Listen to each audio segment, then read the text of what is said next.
So a couple months ago, Anthropic launched Claude Design, and it was so successful that it had over 1 million users within its first week. But it had one really big issue. And the issue was people were burning through all of their usage credits so fast that they just gave up on it and never came back. Well, the good news is Anthropic just gave Claude Design a massive upgrade. And one of the biggest changes is that it runs off your normal plan usage instead of a separate limit, which makes it so much more efficient that way. In this video, I'm going to walk you through 5 major features. I'm going to show you exactly what each one can build, and I'm going to give you some real examples along the way. And I'm also going to point out what changed with this big update.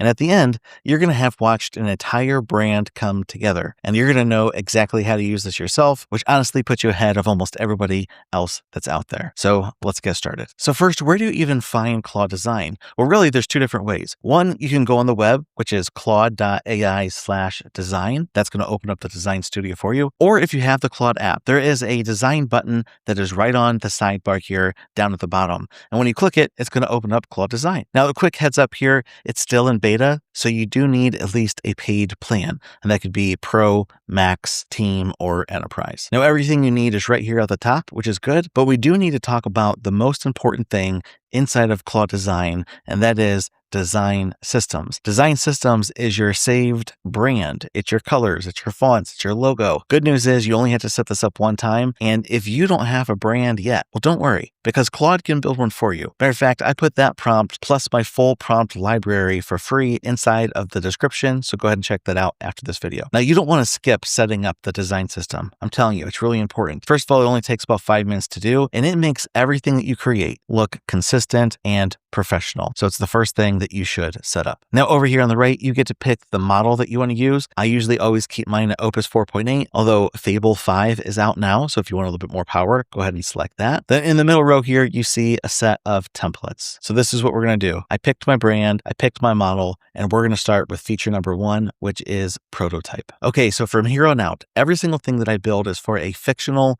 coffee subscription business, and it's called Daybreak. So we're going to go through every single one of these templates, and I'm going to build it piece by piece so you can see exactly what it looks like. Now we're going to use this prompt right here. This prompt is basically asking Claude Design for a sign up page for, of course, our Daybreak company. So let's go ahead and get this going so we can see what it looks like. So the way that this works here is that your chat is on the left. And so anything that you ask Claude is going to live over here. And then your canvas is on the right. So anything that Claude builds is going to be over here. Now, a prototype is just a working, clickable version of an app or a page. And if you don't like what it builds, the good news is that there is an edit button that allows you to move things around. There's a tweaks box, which allows you to type in a change that you want, and Claude is going to make that change. Then there's also an annotate button. Now, the annotate button lets you click anywhere and leave a comment, and then Claude is going to look at that comment, and then it's going to fix whatever you commented on. All right, now let's take a look at what it created for us. Now, even without images, this is what you get, and it's not bad. This looks clean. It looks professional. It works as you click through things, and you're picking your roast and your delivery. It's calculating the price in real time. And for the prototype, this is really solid, right? It's not finished. It's not a finished product, but that's exactly the point. It's a prototype. And with that said, let's move on to feature number 2, which is slides. Now for this one, I'm asking for a 6-slide pitch deck for my Daybreak company. So let's click go and see what it builds for us. Now, while this builds, you probably have used Gamma or Canva or PowerPoint before. Now, all of those are really great tools, right, to build slides. But the difference here is that Claude Design already knows your brand. So it comes out looking like a tailor-made product for your business and not just a template that you found on Canva or on PowerPoint. Okay, so let's take a look at what it gave us. Now, these slides look good, but they are missing one thing. They are missing images. Now we know with real photos, these are going to look so much better. So for that, I'm using a tool called Higgsfield. Now, if you ever heard of Higgsfield before, it's basically one place with all the top video and voice and image models just built into one. Now you can use this right inside of Claude Design. You just have to set it up as a connector or MCP. And if you're not sure how to do that, I did a video on this that I'll link inside of the description. So with that said, I did tell Claude Design to put some images in here from Higgsfield. Now this looks way more polished and it actually feels like a finished product. And I mentioned Canva earlier. Now, Canva and Claude Design aren't competitors. They actually work together really well. When the deck is done, all you have to do is hit share and then send to Canva, and it's going to drop it right into Canva. And from there, you can use all the elements inside of Canva and polish it up however you'd like. So that's basically the finished deck. It's on brand, it's using real images, and to me, this would be ready to present to those investors. And hey, really quick, if this has been helpful so far, do me a favor, click subscribe, like the video. It really helps out the channel, and of course, it's something I appreciate. But let's get back to feature number 3, which is document. Okay, for this one, I'm going to do something just a little bit different. I'm going to ask for a one-page infographic for my Daybreak coffee company. And of course, I'm going to click go and we'll see what it builds for us. Now, could other AI tools do this? Well, yeah, of course they could.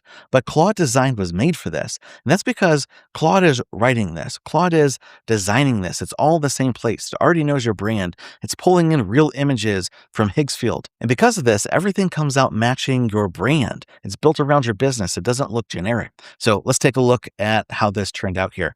Now, this looks really clean. This looks polished and professional, something that I would feel comfortable handing over to a potential customer. And let's move on to feature number 4, which is a wireframe. Now, if you've never heard of a wireframe before, it's just a rough skeleton of a web page or an app. And what you'll see here are boxes and labels with no color. It's not polished, but that's actually the whole idea. What it is a place for you to plan everything out before it ever gets built. And so for this one, I'm asking for a wireframe for the Daybreak company website, which is 5 pages, and it's going to lay all of that out for us. So let's click go and see what it builds. So doing a wireframe is so important because trust me, it's going to save you so much money down the road. Now, most people like to skip it because they just want to jump right into building something. And to be honest, I do the same thing. But when you do that, you usually end up paying to redo the whole thing when the layout isn't exactly what you expected. Now, here is the whole website. It laid everything out beautifully the way that we wanted. Now, again, it doesn't look good, and that is the whole point. It's not meant to look flashy. This is meant for us to start tweaking and playing around with to make sure that the whole layout is exactly what we want before we start building it. All right, now let's move on to feature number 5, which is animation. So for this one, I asked for an animated header for my Daybreak company's website. Now this is going to be where the logo fades in. I've asked for a bag of coffee to slide up and some words to flash in. And for this demo, I did tell it to use Higgsfield if it needs any type of asset like a logo or a coffee bag. So let's go ahead and press go and see what it builds for us. Now you probably wouldn't think to use Claude Design for animation. And honestly, if you're looking for a top tier cinematic type of animation, this isn't it for you. But for something small, like an animated logo or a bag of beans kind of fading in with some text that pop up, this does work really well. And let's take a look at what it built for us.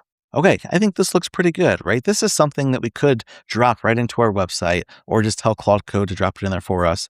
I think this looks pretty cool. Now look at how all of these assets match, right? The brand, the colors, the font. To me, that is the biggest differentiator that Claude Design brings to the table. And can it work with other tools? Absolutely. We already talked about Canva. We already talked about Higgsfield. Is this the final version for everything?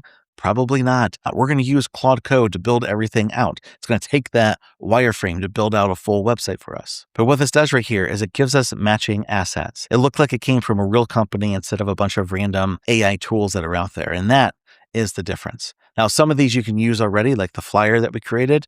That's good to go. Other things you may need to tweak just a little bit more. And it's very easy to do. And you just watching this already puts you ahead of almost everybody out there that is just randomly building with AI. So if you enjoyed this or if you found it helpful, please go ahead and like and subscribe this video, and I will see you in the next one.